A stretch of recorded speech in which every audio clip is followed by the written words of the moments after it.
दोस्तों, क्या आप भी दूसरे के मन की बात को जानना चाहते हैं? या कोई इंसान हमारे बारे में क्या सोच रहा है? क्या इन सभी बातों को जान लेना संभव है? तो इसका उत्तर है हां, संभव है। दोस्तों, अगर आप भी इन सभी सवालों का जवाब जानना चाहते हैं तो वीडियो को अंत तक जरूर देखें, क्योंकि इस वीडियो में मैं जो प्रयोग आपको बताने जा रहा हूं, अगर आप उन्हें लगातार अभ्यास करते हैं तो आसानी से आप किसी के भी मन की बात को समझ पाएंगे और महसूस कर पाएंगे। देखिए, 100% तो नहीं कह सकते, लेकिन किसी हद तक आप किसी के भी मन की बातों को जान सकते हैं या समझ सकते हैं। वैसे ये सब प्रयोग आपको कोई बताएगा नहीं, क्योंकि बहुत सारे एस्ट्रोलॉजर जो ज्योतिषी हैं वो यही सारे प्रयोग करके आपके मनोभावों को जान लेते हैं। आप जैसे ही उनके पास जाते हैं वो पहले ही आपके मनोभावों को पढ़ना शुरू कर देते हैं। आप अपने बारे में उन्हें थोड़ा बताते हैं और वो आपको आपके ही बारे में बहुत कुछ बता देते हैं, तो आपको लगने लगता है कि ये ज्योतिषी तो बहुत चमत्कारी है, इन्हें हमारे भूतकाल के बारे में, हमारे भविष्य के बारे में सब कुछ पता है। पर यह वास्तविकता नहीं है और ये कोई चमत्कार भी नहीं है। यह सिर्फ अभ्यास की बात है जो उन्होंने किया है, और उसी से ही वो आपके मन की बातों को आसानी से जान लेते हैं। अब वो तो आपको ये सारी बातें नहीं बता सकते, क्योंकि उनका बिजनेस इसी से ही चलता है। तो आइए अब हम शुरू करते हैं कि इसको किया कैसे जाता है। सबसे पहली बात है कि अगर आप किसी के मन की बात को जानना चाहते हैं तो उसके लिए आपके मन का शांत होना बहुत जरूरी है। थोड़ा ध्यान से समझना इस बात को, तभी आप इन प्रयोगों को सक्सेसफुली कर पाएंगे। मैं आपको एक कहानी सुनाता हूं। एक जैन फकीर थे जिनका नाम जॉर्ज गुरजिफ था। उनके पास जो कोई भी शिक्षा लेने आता था वो उन्हें सिखाते थे कि तुम शब्दों से नहीं, मन के भावों से बातचीत करना सीखो, जिसे टेलीपैथी भी कहा जाता है, जो बिना कुछ कहे एक दूसरे के साथ अपने मन में बात कर लेना। कई बार आप लोगों ने महसूस किया होगा कि आप किसी के बारे में सोचते हैं और वो इंसान आपके सामने आ जाता है या उसका फोन आ जाता है। कहीं ना कहीं आपके मन की बातें उस तक पहुंच जाती हैं और उसके मन की बात आप तक पहुंच जाती है। जो जैन फकीर थे वो अपने सारे शिष्यों को एक प्रयोग सिखाते थे कि तुम अपने आप को एक कमरे में बंद रखो और एक भी शब्द नहीं बोलना है, किसी से कोई बात नहीं करनी है। सबसे पहले तो तुम अपनी वाणी को शांत करो। जब तुम्हारी वाणी शांत होगी तभी तुम्हारा मन शांत होगा। हमारी वाणी हमारे विचारों को शब्द देती है, आवाज देती है। पहले वाणी में शांति आएगी, फिर विचारों में शांति आएगी। फिर जब धीरे धीरे उन शिष्यों का मन प्रयोगों के द्वारा शांत होने लगता था तो गुरजिफ क्या करते थे? अपने मन में एक शब्द बोलते थे, जैसे कि गुलाब का फूल, और जब तक वो शब्द उन शिष्यों को सुनाई नहीं देता था तब तक वो उन शिष्यों से इसी प्रयोग को लगातार करवाते रहते थे। वो एक ही कोई शब्द अपने मन से बोलते रहते थे और उस शब्द को धीरे धीरे वो सारे शिष्य आसानी से सुन लेते थे। बिना मुंह से कुछ भी बोले आप कहोगे ये सब बकवास बातें हैं। ये बिल्कुल भी बकवास बातें नहीं, ये प्रूव्ड प्रैक्टिकल बातें हैं। बहुत लोगों ने इस पे प्रयोग किए हैं। आपने कभी देखा होगा जो मनोवैज्ञानिक होते हैं वो बहुत से लोगों के चेहरे के हाव भाव को देखकर, उनकी बातों को सुनकर उनके मन की बात जान लेते हैं। तभी मनोवैज्ञानिक लोगों के सामने सब लोग अपने दिल की हर बात खोल कर रख देते हैं।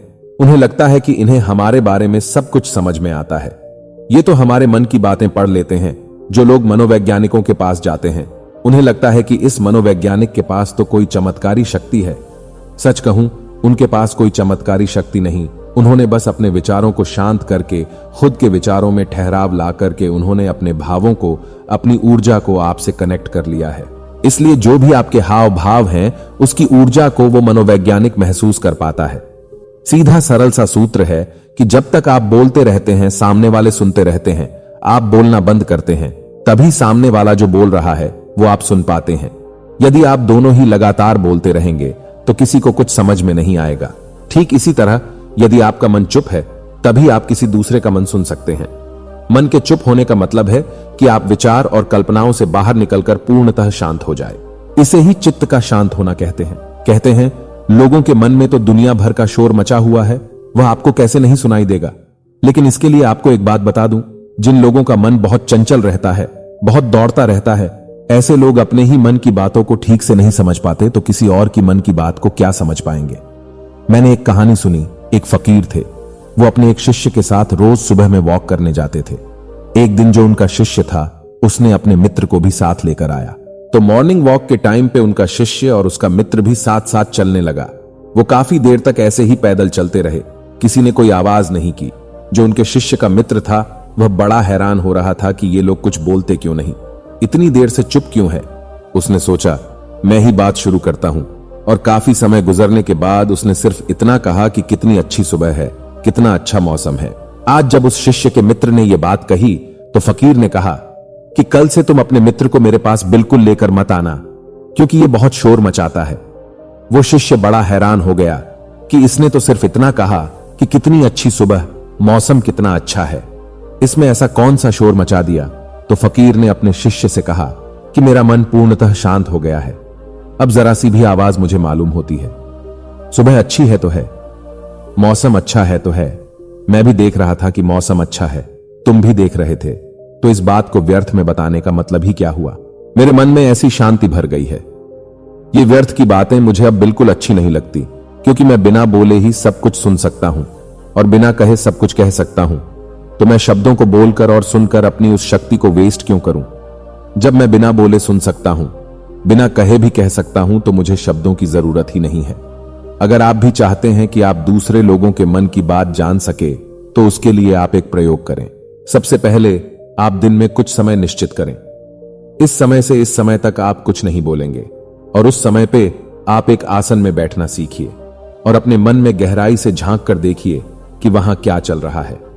आपको कोई प्रतिक्रिया नहीं देनी, बस देखना है, और धीरे धीरे इसे देखते हुए आपका मन शांत होने लगेगा। इसे ही महात्मा बुद्ध ने 5 सती योग कहा है, जिसमें आपका पूरा ध्यान आपकी श्वासों पर रहता है। इससे आपके मन में पूर्णतः शांति आ जाती है, और जब आपका मन पूरी तरह से शांत हो जाता है तो आप अपने आसपास में हो रही चीजों को, लोगों को गहराई से देख पाते हैं, गहराई से समझ पाते हैं, सुन पाते हैं। एक शांत चित्त वाला इंसान बिना कहे भी सामने वाले की हर बात को समझ लेगा, और वो जो कह रहा है उसकी झूठी बातों में वो कभी नहीं फंसेगा, क्योंकि एक शांत चित्त वाला वो सब कुछ सुन सकता है जो एक साधारण इंसान कभी नहीं सुन सकता। अगर आप भी चाहते हैं कि आप लोगों का मन पढ़ सकते हैं, उनके मन में चल रही भावनाओं को महसूस कर सकते हैं, उसके लिए आप अपने मन को शांत करने का अभ्यास करें। और जब आपका मन शांत हो जाए तो धीरे धीरे लोगों के मन में गहरे झांकने की कोशिश करें। दूसरे के मन की बात को जान लेना, इसमें कोई बड़ी बात नहीं है, पर शर्त यही है कि आपको यही अभ्यास निरंतर करना होगा। जिस दिन आपका अभ्यास सिद्ध हो जाएगा, आपको बिना कहे भी लोगों के मन की सारी बातें बिल्कुल साफ सुनाई देंगी। अब आप ये सोच रहे होंगे, किसी और के मन की बात पता करके हमें क्या फायदा मिल जाएगा। लेकिन मैं आपको बता दूं कि इसका फायदा आपको जीवन के हर क्षेत्र में मिलेगा, चाहे वो आपके रिश्ते हो, आपके क्लाइंट हो, आपकी नौकरी का इंटरव्यू हो, जिंदगी के किसी भी क्षेत्र में चले जाओ। अगर आप सामने वाले की मन की बातों को समझ पाओ, महसूस कर पाओ, तो आप जिंदगी में हर कामयाबी हासिल कर सकते हो। इसके बहुत फायदे हैं। इससे आपको कोई भी इंसान झूठ बोल के धोखा नहीं दे सकता, कोई आपका इस्तेमाल नहीं कर सकता है। आप हर तरह की भावनात्मक चोट खाने से बच जाएंगे। ये सब इतना जल्दी नहीं होता, लेकिन निरंतर अभ्यास से आप लोगों के मन की बात जान पाएंगे।